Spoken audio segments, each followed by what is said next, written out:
Today, we are discussing the absolutely historic cinematic milestone, The Mandalorian and Grogu, now officially redefining what it means to experience storytelling at scale in theaters worldwide. I'm not even exaggerating. I think this movie changed my DNA. I've already seen it 4 times. Once normally, once in IMAX, once while wearing my replica Mandalorian cape, and once standing in the parking lot staring at the poster in silence. Silverfowl has arrived! Our Oh resident my Titan, god! cultural analyst, and certified Grogu visionary. Hello, small humans of media discussion. I have come to honor the green heir to emotional power.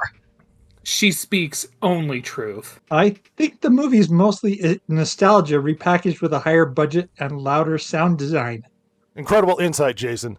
While we value all opinions, I'd like to remind listeners that this podcast is proudly partnered with multiple entertainment stakeholders who believe strongly in optimistic viewing experiences. That didn't answer anything that I said. It doesn't have to. Meanwhile, I was hyperventilating every time Grogu appeared on screen.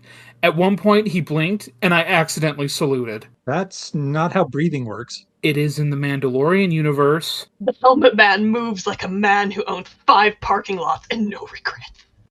Exactly. That's aura. That's just walking. Jason is struggling to understand cinematic momentum. And Grogu? Don't even get me started. Every time he looked around, I felt like my emotional settings got reset to factory default. I literally whispered, "That's my son," to a stranger, and they nodded in agreement. I'm sure they did. I know they did! We were connected! Small green entity unites strangers in collective awe. He does! Let's talk action sequences. Pure synergy, peak theatrical engagement. Every explosion felt carefully optimized for maximum emotional ROI. It felt like the movie was designed by a committee that had never met each other. That's called collaboration, Jason.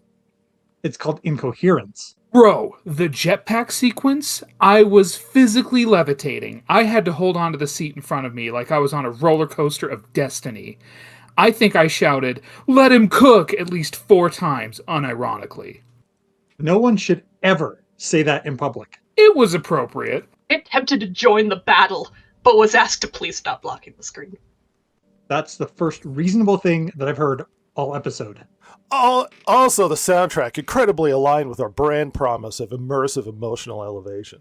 And now you're just reading adjectives. Professionally curated adjectives. The theater experience was insane, too.